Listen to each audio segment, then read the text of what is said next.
Lezi ndaba zehora lesikhombisa sigwethulela zona bukhoma ekomkhulu le-SABC e-Auckland Park eGoli nazi ezinohlonze kusihlwa nje. Now the certainty has reached that it will be enrolled tomorrow.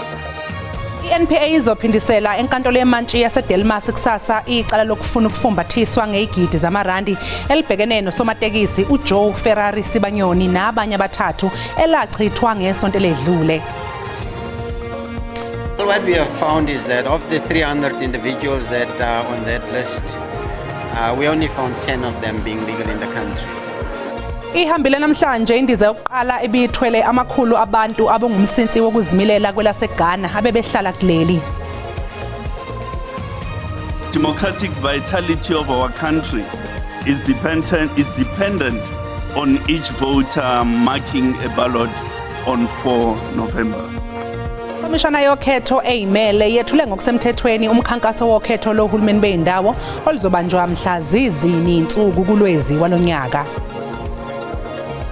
Get ready! Make some noise, ladies and gentlemen, as they enter! Bafana! Bafana!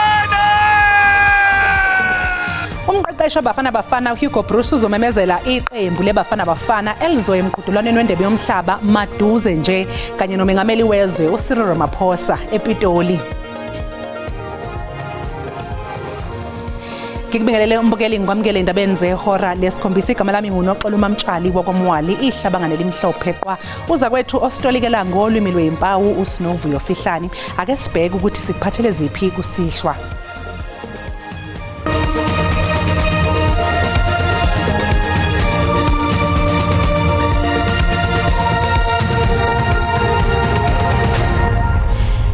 Mbukeli njengoba ubona ke ezithombeni esikusakazela zona bukhoma usuqalile umcimbi lapho umqeqeshi waBafana Bafana uHugo Broos ezomemezela khona ke iqembu leBafana Bafana elizoya le emqhudelwaneni wendebe yomhlaba maduze nje ekanye ke nomengameli wezwe uCyril Ramaphosa ePitoli. Sizophinde ke mbuyele sibuyele kulolu daba uma ngabe ke sesifika kwezemidlalo. Inhloko yophiko olushushisa amacala omphakathi NPA Advocate Andy Mothibi uthi uzoqhubeka noma lizoqhubeka kusasa enkantolo yemantshi yaseDelmas udaba lwamacala abhekene nosomatekisi uJoe Sibanyoni nabanye abathathu. Lokho ke kuza emva kokuthi yayiwachithile lamacala abhekene nalaba bobane inkantolo yakwaMthombo Muhle khona eMpumalanga. Bekumhla ziyishumi kwephezulu ngenkathi inkantolo yakwaMthombo Muhle eMpumalanga ichitha amacala abebhekene nosomatekisi uJoe Sibanyoni nabanye abathathu. Ungafika komshushisi wenkantolo ngosuku okwakufanele abasolo beqhubeke ngalo nokufaka isicelo sebhayili ikhono kwaholela ekutheni inkantolo wachitha amacala. Inhloko yophiko olushushisa amacala omphakathi NPA Advocate Andy Mothibi useqinisekisile ukuthi udaba luzobuyela enkantolo kusasa. Now the certainty has reached that it will be enrolled tomorrow, and as it appears that the information may have been sent out from the other side, but as you know, the brief history is that this matter was struck off the roll in circumstances that really didn't make us happy. uSibanyoni, umvimbi Masilela, Philemon Msiza kanye noBafana Sindani basolwa ngokushushumbisa imali nokufuna ukufumbathiswa komunye wosomabhizinisi. Kusenjalo Mothibi uveze nokuthi khona lapho ngabenza khona iphutha manje njengoba umshushisi wayekubeke kwacaca ukuthi ngeke zebe khona enkantolo wabalula nezathu zakhe. The Friday before the Monday when the case was struck off the roll, the prosecutor appeared in court and indicated that he's not available on Monday. But it does appear from the transcript, because we got the transcript, it does appear that the magistrate didn't really entertain or listen to our prosecutor, even using the language that is uncourtly, if I were to say. Uphiko olushushisa amacala omphakathi selinquma ukuthi icala liqhutshwe enkantolo yemantshi yaseDelmas. Lihambile iqeqebana lokuqala labantu abangumsinsi wokuzimilela kwelaseGhana abebehlala kuleli bangamakhulu 296 abantu abavunyelwe ukungena endizeni kwathi ke abane bajikiswa. Kusemnjalo umnyango wasekhaya uqinisekisile ukuthi bayishumi kuphela abantu baseGhana abanamaphepha abagunyaza ukuba kuleli. I feel very good because home is home, although it's never so homely. So it's very good to go back home. Indiza izothatha abantu baseGhana ibabuyisele kwela kubo bekuhlelwe ukuthi iflathelela kuleli ngehora lesine ekseni. Kepha lokhu akwenzekanga njengoba kube nokubambezeleka ngenxa yokuthi iziphathimandla ziqale ngokuphothula uhlelo lokuqinisekisa imininingwane. We are expected to repatriate between 800 to 1,000, but the numbers keep increasing. There was no criteria. The criteria is that our people feel unsafe, our people feel not welcome, our people feel that the economic activities have come to a standstill. So what do they want? They want to go back to Ghana, and the government of Ghana has given them the opportunity to come home and be reintegrated into the Ghanaian society. Iziphathimandla zithi kubantu baseGhana bangama300 bayishumi kuphela banezimvume ezibagunyaza ukuba kulelizwe. What we have found is that of the 300 individuals that are on that list, we only found 10 of them being legal in the country. The rest of them are all illegal without documents or actually not complying, have been overstayed. Any person in terms of the Immigration Act that overstays in the country obviously will be banned from the country and not be allowed to come back into the country. So that is on the side of the immigration legislative provisions. Iqoqo elilandelayo kulendeleke ukuthi liflathele lelizwe ngesonto. Iphini likaMengameli wezwe uPaul Mashatile uhambele indawo yase Cape Flats namaphethelo esifundazweni iWestern Cape. Lokhu njengoba ebeyohlola isimo senhlalo kuleya ndawo okudlange kuye ubugebengu kanye namaqembu ezigelekeqe. Iphini likaMengameli wezwe uPaul Mashatile nezinye izikhulu zikahulumeni bebeyohlola ukuthi ukhona nomehluko ezindaweni ezehlukene eKapa selokwajutshwa umbutho ezokuvikela ubambisane nabakwaZidlodlo ngaphansi komkhankaso weOperation Prosper ukulawula izenzo zobugebengu nokudlaka kwamaqembu ezigelekeqe. We will report to the president what we have seen. They have also told us what they need to do their work better. So this is not a once-off visit. We are going to continue to come. Besibhodla umlilo ezakhamuza kule ndawo sikhala ngokuyekelelwa uma zibika izenzo zobugebengu. He comes here for what? What reason does he come here for? He says he don't know what is happening in Tafelsig. But I'm sorry to say these words, but so if Cyril Ramaphosa knows what is happening here in Tafelsig, how can he not know? They do sit round table. He knows exactly what is happening here. They moor us, they kill us, and then where's the police? And the police themselves, they moor us when they come in your house. Umkhuzi wamaphoyisa Western Cape ubuzo ukuthi ingabe ziyasukunyelwa yini izigameko zokubulawa kwabantu kanye nokubamba inkunzi ngenhloso yokulimaza kule ndawo. Lokhu njengoba ngesonto ledlule kudutshulwa kwabulawa abantu endaweni yokucima ukoma eNdlovini. What we need more is the communities in those areas. The toll-free number, we don't need your name. You just tell us where it's happening, when it's happening, how it's happening, and then we have other means, which has helped us to a greater extent in stabilizing some of the extortion areas. uMashatile ugcizelele ukuthi lo mkhankaso Operation Prosper uzoqhubeka kuze kube nomehluko odalekayo eKapa.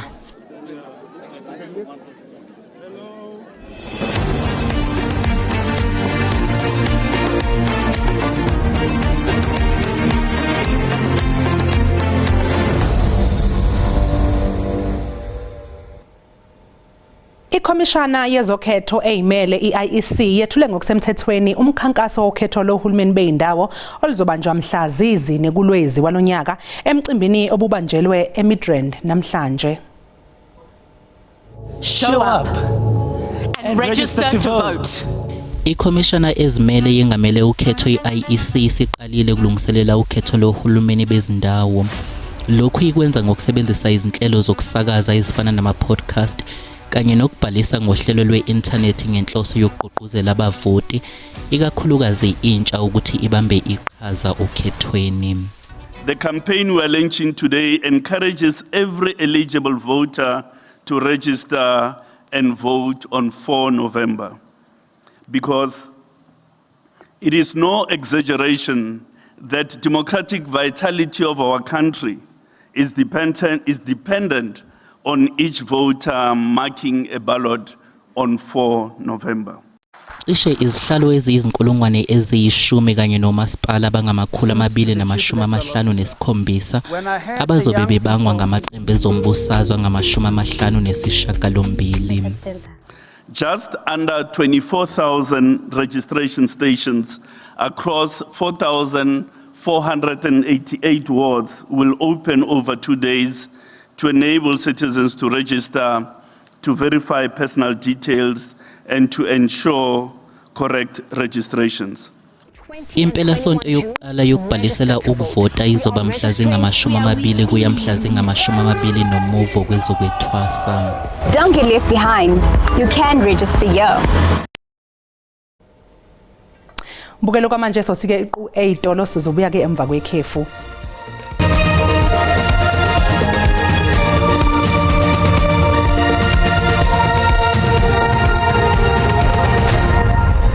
Siphinde sikubingelele sikwamukele mbukeli mongabe usanda kungena sikukhumbuza ukuthi lezi ndaba ziyatholakala ku YouTube na ku SABC Plus ungena nje kuzo uyicinge ngamagama athi SABC izindaba. Inkantolo ephakeme yaseMgungundlovu iyalele imeya yomasipala inkosi Langalibalele eMtshezi ngokuthi kuzofanele isuse ngokusheshsha istatement sayo esifake einkundleni zokuxhumana lapho yayexwayisa khona bokufika abazinze eMtshezi ngokuthi baphume baphele endaweni.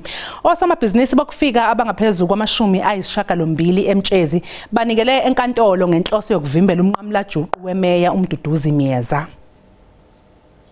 The reason for the application today is because of them being unlawfully dispossessed of their businesses, where their keys have been taken from them by the municipality and the mayor at the time, and they've not been able to operate. So simply put, the application today before court is for their keys to be returned to them and for them to trade.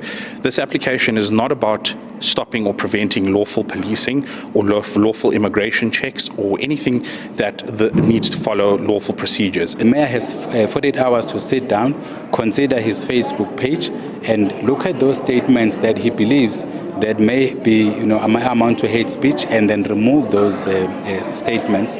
But of course, the mayor has said to us, look, I'm a law-abiding citizen. I have been elected by the people to lead them. And I don't have any issue with illegal immigrants. And therefore, all that I'm calling for is for the rule of law to be upheld. Yehlukene phakathi imbono yezakhamizi zaseThekwini malungana nokuhlala kwabantu bakwamanye amazwe kuleli njengoba kuqhubeka imbhikisho yokukhala ngokugcwala kwabo kufika bakuleli ngokungemthetho. Yehlukene phakathi imbono ezinye zezakhamuzi ezihlala eMjondolo eThekwini. UNonhlanhla Phungu oneminyaka engama-50 ubudala inkinga yakhe yansuku zonke akuyona ephatheni nokubuswa kwezwe. Unakekela izingane ezinhlanu nokuhlanganiswa nezikamfowabo ngebhizinisi lakhe elincane analo. Uthi akanankinga ke nabo kufika wethembele nakubo ukuze kusimame ibhizinisi aphilisa ngalo izingane zakhe. Anangxaki mina nabo, anangxaki nabo, kodwa ngilala ngidlile ngenxa yabo. Ongathandanga ukudalula uthengisa ngamanqina ezigugu uthi yonke indlela yokuziphilisa incike kulabo kuthiwa abahambe. Njengoba abantu bethi mabahambe mina ndazi babahamba bayaphi nje Nkosi yami na abaniphazamisi kwanganto. Ezinye ke zezakhamuzi ikhala ngabo kufika ababasola nangokuthi banesandla kubudedengu ngokusha kwemjondolo okuvamise ukwenzeka. Ndifuna bahambe ngohlobo loba bayasiphazamisa nasemsebenzini nento ezininzi. Umzekelo nje uke kwashala benguyena uSibali oshisileyo ngoku abantu abanamakhaya bakalungiselwa nokulungisela. Abanye ke bathi babathethela emsebenzini. Mina ndithi abantu bokufika abahambe eSouth Africa ngona amaphepha ngongena amaphepha. Umuntu afanele eze eSouth Africa ngumuntu ozokwenza into esingakwazi kuyenza thina eSouth Africa. Abanye bakhala ngokwehluka kwamasiko. Umbuso uthi ukulungele ukuqulwa kwecala labalisi ababili okusolwa ukuthi bayabandakanyeke kubulaweni komsakazi uWarwick Stock nowayedume ngelika DJ Waras. Icala lokubulawa kwengumsakazi uWarwick DJ Waras Stock selidluliselwe enkantolo ephakeme yaseGoli lapho kulindele ukuthi liqulwe khona osolwa njengoShasbamu Armindo Phakula kanye nosolwa njengowacija itulo uVictor Majola bebevele kafushane namhlanje enkantolo yemanje eGoli. On the 18th of June it's a pre-trial. In other words, the trials are not going to start on that day. It's just a pre-trial hearing to determine the issues what are you disputing and what are you admitting, okay? Umbuso ngemva kokucubungula imfanekiso eqoshiwe yamavideo uxhumana ngomakhalekhukhwini nombiko wokuhlola kwesibhamu kanye nezitatimende zasebhange udalule ukuthi usukulungele ukuqulwa kwaleli cala. Our investigations are complete and therefore should be in terms of section 75 2 of the Criminal Procedure Act. Since the president will be transferred to the High Court. Phambilini ummeli kaPhakhula utshele enkantolo ukuthi ummangalelwa uhlela ukulivuma icala kodwa ufuna ukufunda idokodo kuqala. Icala lizongena enkantolo ephakeme yaseGoli mhla ziyi-18 kuNhlangulana.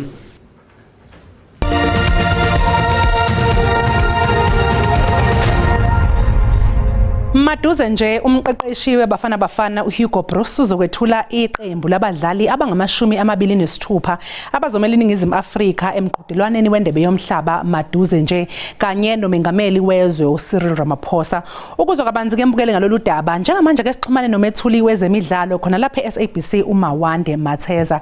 Mawande asikubingelele sikamkele siyazi ukuthi hey sekusela imzuzu embalwa ngaphambi kokuthi ke kumemezele noma kube isimemezelo ke sika Hugo Broos. Ingabe njani nje umuzwa lapho khona akekho sathenje ukuhlebela mhlawumbe ukuthi ngabe obani laba bazomenyezelwa.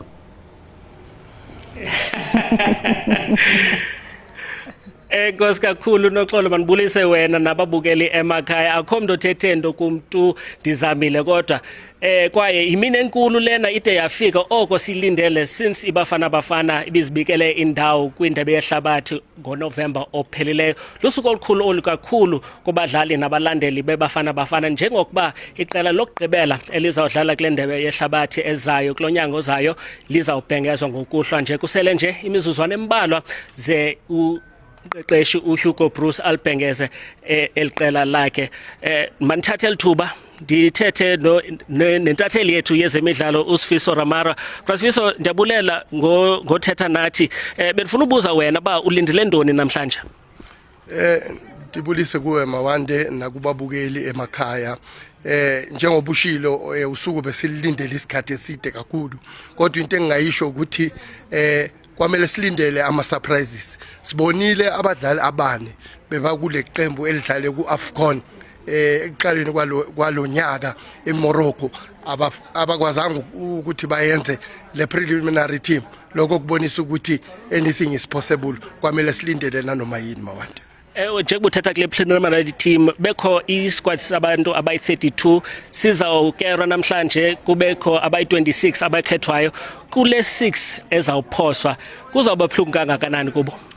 Kuzaba buhlungu kodwa ke into ekumele bayijabulele ukuthi sinabadlali abaningi kakhulu la eNingizimu Afrika. Umdlali if you make a preliminary team of 32 kwamele lokho ukujabulise kodwa ke vele kuzoba buhlungu ukuthi siyazi ukuthi abadlali abayisithupha bazokhishwa namhlanje. Sibheke nje abonozinti abo goalkeeper bethu, it's 4 top goalkeepers in the country. Omunye wabo angeke akwazi ukuya lapha because amaqembu amaningi njengomithetho yeFIFA kufuneka 3 goalkeepers per team. One wabo angeke akwazi ukuyodlala kule midlalo yendebe yomhlaba. Inoba bekunzima kangakanani kumqeqeshi uHugo Broos nesekela lakhe uHelman Mkhalele sebafike kwiqela labo bazalithatha baye nalo eMexico? Angikhaleli isimo ulento uHugo Broos noHelman abakulo. Kubhlungu ukuthi uzotshela abadlali ukuthi usebenze nabo isikhathi eside ukuthi uyabashiya angeke bakwazi ukuya eAmerika ukuyodlala indebe yomhlaba. Kube buhlungu kakhulu mangicabanga. Enkosi kakhulu Sifiso.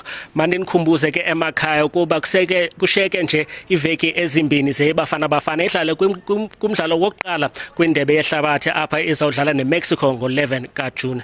NguMawande Matheza kwendaba zeSABC ePitoli. Sibonge kakhulu kuMawande Matheza obesibikela esePitoli. Imbukele ke uma ngabe sibuye izitolo sobe sesiphathela umhlahla wesimo sezulu noThayini Ntshiza unganyakazi.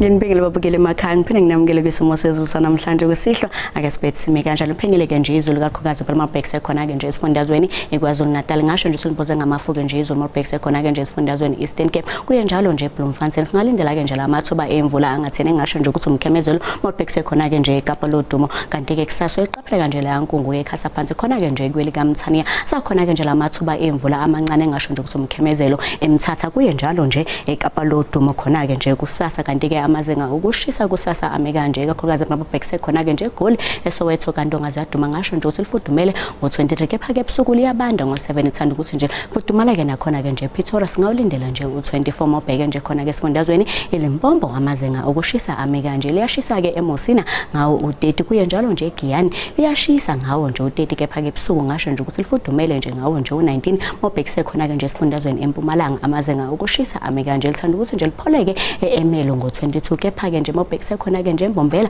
ngasho nje ukuthi liyashisa ngawo nje u27 Mobheke nje khona ke esifundazweni KwaZulu Natal eThekwini eClermont kwaMasho eMlazi ngasho nje ukuthi liyashisa ngawo nje u26 kuye njalo nje uLundi nakhona ke nje eFrahed lithanda ukuthi nje lishiseke nje ngawo nje u25 ePortshepstone singawulindela nje u25 Mobheke nje khona ke esifundazweni eEastern Cape amazinga okushisa ame kanje ngaqaphela nje mbukele eGqeberha lithanda ukuthi nje lipholeke nje ngawo nje u22 kaphake eMthatha lisapholile nje ngawo nje u23 kuye njalo ke nje eKomane singawulindela nje u23 Mobheke nje khona ke esifundazweni Western Cape amazinga okushisa ame kanje ngasho nje ukuthi liyabanda eKapa lodumo ngawo nje u18 kepha ke ebusuku singawulindela nje u13 kanti ke eGeorge limi nje ku20 ebusuku singawulindela nje u12 Mobheke nje khona ke esifundazweni Northern Cape amazinga okushisa ame kanje eKhavina liyabanda nje ngawo nje u19 nasebusuku lithanda ukuthi nje libandeke nje ngawo nje u4 Mobheke khona ke nje eKimberley ngasho nje ukuthi lifudumele ngo25 kepha ke ebusuku liyabanda nje ngawo nje u10 Mobheke nje khona ke Free State amazinga okushisa ame kanje lithanda ukuthi nje lipholeke eBethlehem ngawo nje u21 kuye njalo ke nje Bloemfontein ngasho nje ukuthi lipholile nje ngawo nje u23 Mobheke nje khona ke esifundazweni iNorthwest amazinga okushisa ame kanje eRustenburg lithanda ukuthi nje lishiseke nje ngawo nje u25 kanti ke eMahikeng lithanda ukuthi nje lipholeke nje ngawo nje u23 ngisibeka lapho ke isimo sezulu sanamhlanje kusihlwa mina ke ngintombi kaMadlamini ulangelihle ngoba libalele ngithi konke kufeziwe.